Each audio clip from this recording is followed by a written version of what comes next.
องค์นี้นะครับบูชามาเกือบหมื่นนะครับเกือบหมื่นนะครับบอกงี้ฮะให้ดูนะ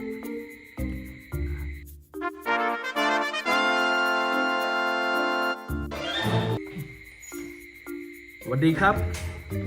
นะครับผมโชคนะครับตอนนี้อยู่ในช่องบรรดาลโชคครับวันนี้นะครับผมบูชานะครับพระของหลวงปู่ผ่านมานะครับวันนี้ส่งมาทั้งหมด4กล่องนะครับคือต้องบอกงี้นะครับผมรับเช่าบูชานะครับแล้วก็มีแบ่งปันนะครับทั้งจำหน่ายทั้งบูชานะครับหลวงปู่ผ่านปัญญาปะทีโปนะครับหลายๆคนคงรู้จักดีกับเหรียญรุ่นผ่านตลอดนะครับนะวันนี้นะครับในหนึ่งในนี้ก็มีรุ่นผ่านตลอดนะครับที่ผมบูชาเข้ามาแล้วก็จะมีรุ่นย่อยๆนะครับที่ผมบูชาแบบวัดดวงมานะครับแบบเหมามาก็มีนะฮะเดี๋ยวมาดูกันครับว่าพระที่ผมบูชามาวันนี้จะเป็นยังไงนะครับขออนุญาตนะครับเริ่มที่กล่องนี้ก่อนนะครับ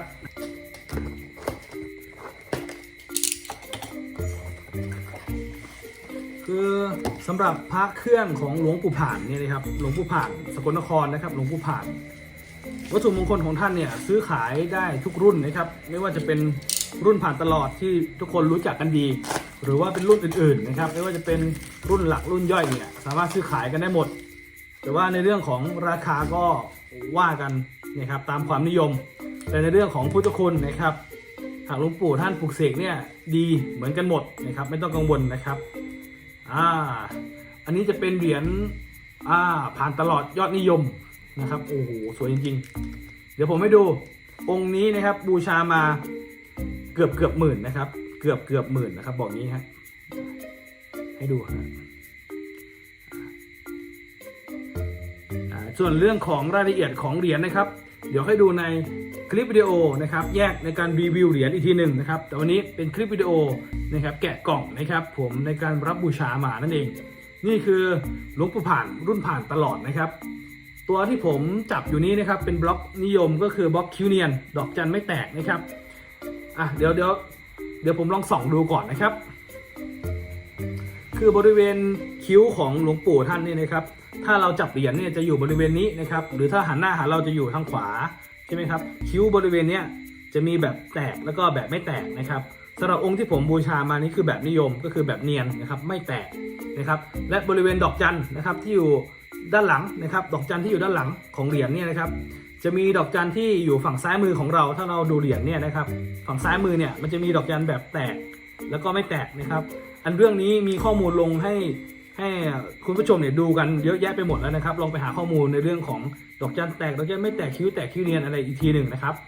แต่ให้ดูนะครับว่าองค์นี้ผมบูชามาเกือบหมื่นนะครับสวยงามตามท้องเรื่องเหรียญรุ่นผ่านตลอดหรือรุ่นที่29ของหลวงปู่ผ่านสกลนครครับกล่องต่อมาครับกล่องต่อมานะครับผมจำไม่ได้จริงๆว่า สั่งพระมากับใครบ้างนะครับเดี๋ยวเปิดดูนะครับค่อยเปิดดูองค์นี้นะครับเห็นจากข้างนอกแล้วน่าจะเป็นรุ่นที่19นะครับเป็นเหรียญกลมนะครับมาเป็นกล่องแบบนี้เลยนะครับมาเป็นกล่องแบบนี้เลยนะครับ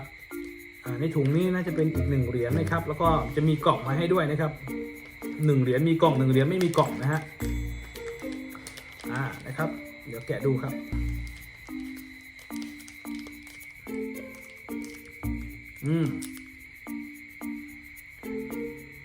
อันนี้เป็นเหรียญแท้ครับเหรียญแท้แน่นอนนะครับ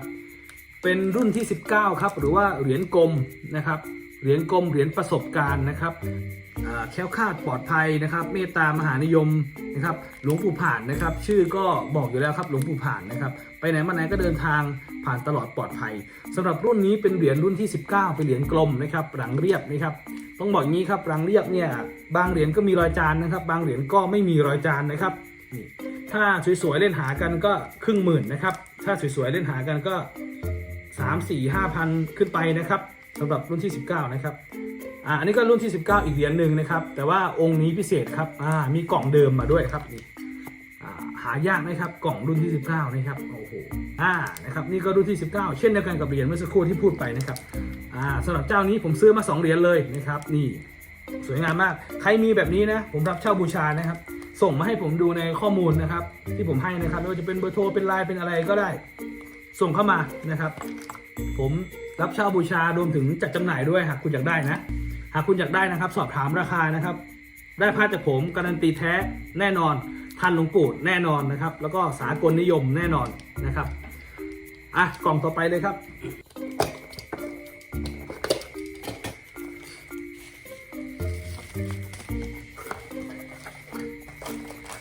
ไม่แน่ใจเหมือนกันเพราะว่าต้องบอกว่าผมก็รับเช่าบูชาพระนะครับก็บางทีก็จดไว้นะครับบางทีก็ลืมจดนะว่าบูชาอะไรไปบ้างนะครับก็ต้องมาแกะดูอีกทีหนึ่งนะฮะโอ้นี่แพ็คมาแน่นหนาเลยนะครับต้องบอกงี้ครับแนะนำนิดนึงครับเรื่องของการแพ็คพระนะครับแพ็คพระนะครับโดยเฉพาะพระที่มีราคาแบบนี้นะครับหลักพันหลักหมื่นหลักแสนอย่างเงี้ยครับแนะนำให้แพ็คแบบนี้ดีที่สุดครับนี่ครับใส่ทิชชู่ห่อไว้เพราะว่าพระส่วนใหญ่พระเก่าจะหากล่องไม่ค่อยเจอหรือไม่มีกล่องนะครับถ้ามีกล่องก็คือจบนะครับใส่กล่องเอาทิชชู่โปะมาจบเลยแต่ถ้าไม่มีกล่องนะครับให้เอาทิชชู่พันรอบ1รอบแบบนี้นะครับแล้วก็ใส่เข้าไปในถุงซิปนะครับแล้วก็เอากันกระแทกแบบนี้นะครับพันอีกรอบหนึ่งนะครับสบายใจหายห่วงนะองค์นี้เป็นพระอะไรหนอเนี่ยนะครับองค์นี้เป็นเหรียญรุ่นที่27หันข้างครับนี่ให้ดูเหรียญรุ่นนี้ก็เป็นอีกเหรียญรุ่นหนึ่งที่กำลังได้รับความสนใจนะครับลักษณะก็คือองค์หลวงปู่จะหันไปทางซ้ายมือนะครับหากเราหันหน้าหาเหรียญนะจะหันไปทางซ้ายมือนะครับแบบนี้นะครับสำหรับเหรียญที่ผมถืออยู่นี้เป็นเหรียญทองแดงนะครับหากสภาพดีๆหน่อยก็ขายกันได้ถึง 2,000 เลยนะฮะพันกว่า 2,000 ขายได้สบายๆนะครับถ้าสวยจริงๆเนี่ย 2,000 ขึ้นไปยังขายได้เลยนะครับก็องค์นี้เลี่ยมกรอบมานะครับผมรับบูชามาเรียบร้อยนะครับก็สวยงามครับอย่าลืมนะครับเหมือนเดิมใครอยากได้นะครับก็ติดต่อกันเข้ามาหรือใครอยากขายใครอยากปล่อยก็ติดต่อกันเข้ามานะครับมาถึงไฮไลท์ของวันนี้กล่องสุ่มเพราะว่าผมรับซื้อมาแบบเหมาเนี่ยรับซื้อมาแบบเหมานะฮะก็คือในกล่องนี้นะครับจะมีพระย่อยนะครับใช้คำว่าพระย่อยแต่เป็นพระที่ทันหลวงปู่ทั้งหมดนะครับแต่ว่ายังไม่รู้นะครับว่าจะแท้ทั้งหมดไหมนะครับเดี๋ยวเรามาดูนะครับว่าแท้ทั้งหมดไหมว่าผมจะขาดทุนหรือได้กำไรนะครับใครที่มีพระบ้านแบบนี้นะครับมีพระบ้านหรือว่ามีพระย่อยๆแบบนี้แล้วเราไม่มีช่องทางในการที่จะปล่อยนะครับหรือเราต้องการที่จะใช้สตังค์อย่างเงี้ยครับแล้วเรามีพระแบบนี้ครับเป็นหลวงปู่ผ่านนะครับหลวงปู่ผ่านปัญญาปาฏิโปนะครับหลวงปู่ผ่านสกลเนี่ยแบบนี้ก็ลองส่งรูปมาให้ผมดูนะครับตามข้อมูลในไลน์ใน Facebook หรือโทรมาก่อนก็ได้นะครับถ้าเกิดเป็นพระแท้นะครับรับหมดนะครับหรือถ้าเกิดมีเยอะจริงๆนะครับเป็นหลายร้อยองค์อย่างเงี้ยครับก็ลองส่งมานะครับแบบนี้ครับ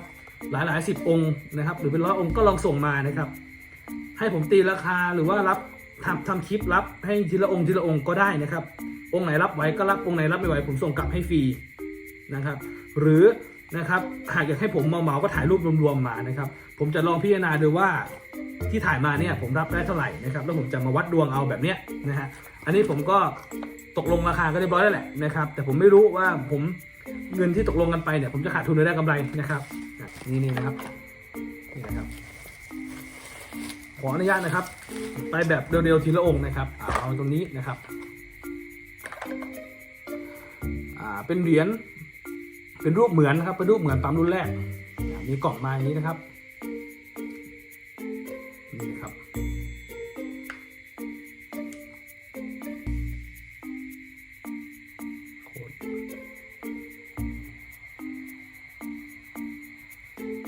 องค์นี้แท้พระปิดตาอันนี้เล่นได้มีนะครับแต่ว่าราคายังซื้อขายกันยากอยู่นะครับแยกไว้ก่อนนะครับผมแยกไว้2กองนะนะครับต่อมานะครับเป็นเหรียญบาทน้ำมนต์นะครับรุ่นเงินไหลทองเงินไหลนองทองไหลมาคือต้องบอกอย่างนี้ครับเหรียญรุ่นเงินไหลทองหรือวัตถุมงคลรุ่นเงินไหลทองเงินไหลนองทองไหลมาเนี่ยจะสร้างวัตถุมงคลในหลายแบบใน1รุ่นนะครับจะมีลักษณะแบบนี้เขาเรียกว่าเหรียญบาทน้ำมนต์นะครับแล้วก็จะมีอีกแบบหนึ่งที่เป็นเหรียญเงินไหลนองทองไหลมาเป็นสี่เหลี่ยมนะครับแล้วก็จะมีรูปหล่อเขาเรียกว่าอะไรเศรษฐีนวโกฏนะครับพระเศรษฐีนวโกฏนั่นก็อยู่ในรุ่นนี้นะครับเงินไหลนองทองไหลมาแล้วก็จะมีชูชกด้วยนะครับ ชูชกด้วยนะครับแล้วก็จะมีพระผงเตารีดนะครับ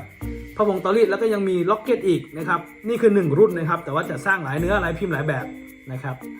อันนี้คือรุ่นที่น่าจะเด่นที่สุดนะเด่นที่สุดในรุ่นเงินไหลนองทองไหลมานะครับเดี๋ยวผมขออนุญาตเช็คดูจุดแท้นะครับมีอยู่นะครับเหรียญรุ่นนี้จุดแท้มีอยู่เดี๋ยวเอารุ่นนี้ครับเงินไหลนองทองไหลมานะครับ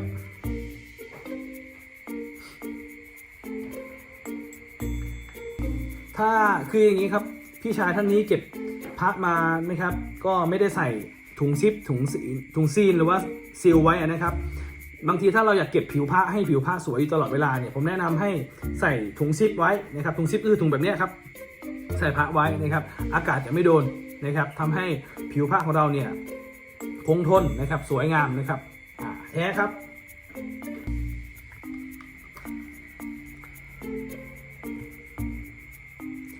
อันนี้เป็นรูปเหมือนก้นช้างนะรูปเหมือนก้นช้างนะครับ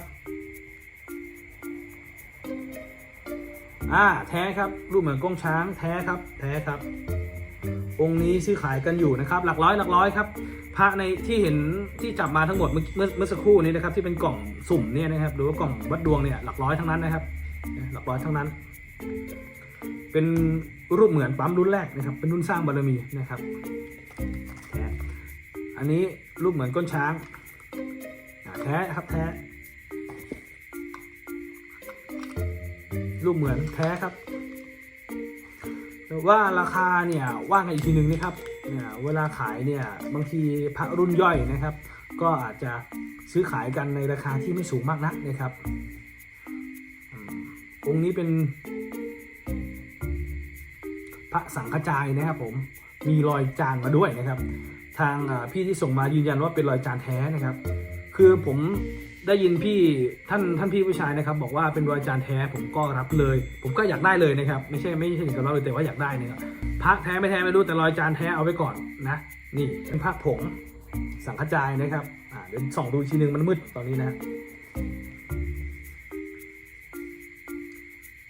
อันนี้เป็นเหรียญรุ่นล้อแม็กอันนี้แท้แน่นอนนะฮะของปลอมน่าจะยังไม่มีนะรุ่นล้อแม็กนะฮะรุ่นล้อแม็กของปลอมน่าจะยังไม่มีนี่ก็หลักร้อยต้นๆนะครับหลักร้อยครับร้อยต้นๆนะครับรุ่นล้อแม็กนะครับเหรียญเล็กๆนะครับเขาเรียกว่าเหรียญย่อยนะครับเหรียญย่อยแต่ว่าต้องยอมรับเลยครับว่าพระของหลวงปู่ผานเนี่ยซื้อขายกันได้ทุกรุ่นครับจะอยู่ที่ราคานะครับนี่เป็นพระผงนะครับน่าจะใช้พิมพ์ของเหรียญรุ่นแรกของหลวงปู่ผานนะครับมาปั๊มนะครับด้านหลังเนี่ยเป็นลักษณะของพิมพ์รุ่นหนึ่งนะครับรุ่นหนึ่งส่วนอีกด้านหนึ่งเนี่ยเป็นรูปเหมือนของหลวงปู่อุ่นนะครับพระอาจารย์ของหลวงปู่ผานนั่นเองนะครับองค์นี้ก็ต้องว่ากันอีกทีหนึ่งว่าจะขายได้หรือขายไม่ได้นะครับแต่ว่าเก็บไว้ครับเป็นของมงคลทั้งนั้นเลยครับวัตถุมงคลนะครับมีติดบ้านไว้ดีกว่าวัตถุอัปมงคลแน่นอนนะวัตถุมงคลเนี่ยดีแน่นอนนะครับนี่เป็นเหรียญซุ้มเรือนแก้วฮะนี่ครับเดี๋ยวผมขอดู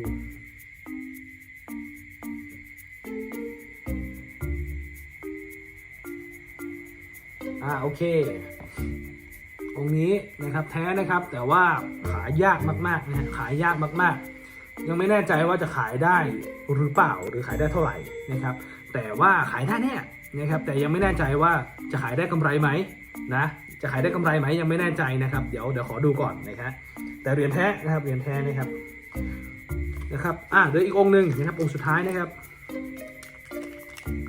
องค์สององค์ครับมี2 องค์ในถุงนี้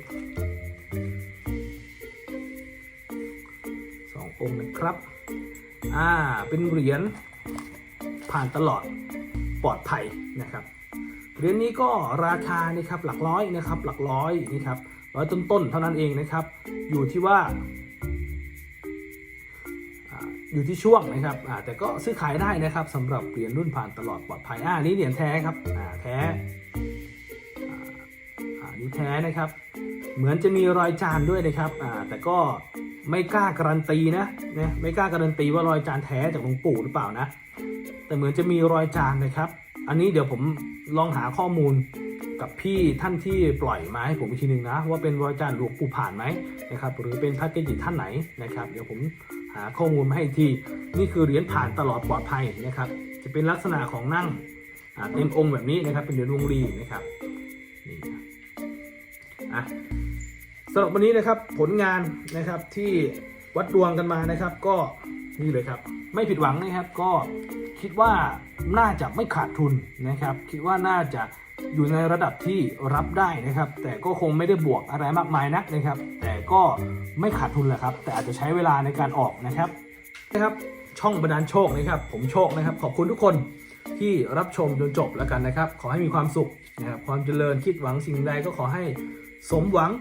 ดังปรารถนาทุกประการเลยนะครับย้ำอีกทีหนึ่งนะย้ำอีกทีหนึ่งผมรับบูชาเหรียญหลวงปู่ผ่านทุกรุ่นถ้าเป็นของแท้นะครับและราคาตกลงกันได้โดยเฉพาะ3รุ่นนี้รุ่นนี้รุ่นที่19เหรียญกลมนะครับรุ่นนี้รุ่นที่27หันข้างรุ่นนี้นะครับสุดยอดนะครับรุ่นผ่านตลอดนะครับทักมานะครับข้อมูลที่ผมขึ้นให้นะครับสำหรับวันนี้ขอบคุณที่รับชมจนจบอย่าลืมนะครับมีอะไรดีๆติดต่อผมมานะครับสอบถามกันเข้ามาถามได้ไม่คิดเงินนะครับคุยกันได้ไม่คิดเงินนะครับผมศรัทธาหลวงปู่ผ่านปัญญาปาฏิโปอย่างที่สุดนะครับบารมีท่านเนี่ยไม่ธรรมดานะครับประสบการณ์ของพระเครื่องท่านเนี่ยไม่ธรรมดาดีทุกรุ่นราคาอยู่ที่ความนิยมราคาอยู่ที่ว่ารุ่นไหนเล่นหากันมากนะครับแต่พระหลักร้อยหลักพันหลักหมื่นของหลวงปู่ผ่านเนี่ยดีทุกรุ่นนะฮะสวัสดีครับสำหรับใครนะครับที่ต้องการวัตถุมงคลนะครับของดีๆนะครับที่มีประสบการณ์ไปติดตัวนะครับหลวงปู่ผ่านปัญญาปาฏิโปคืออีกหนึ่งเกจิที่ได้รับการยกย่องได้รับการยอมรับเกี่ยวกับเรื่องของพุทธคุณพระเครื่องนั่นเองนะครับใครมีพระหลวงปู่ผ่านอยากจะปล่อยติดต่อผมหรืออยากจะบูชาติดต่อผมครับบันดาลโชคสวัสดีครับ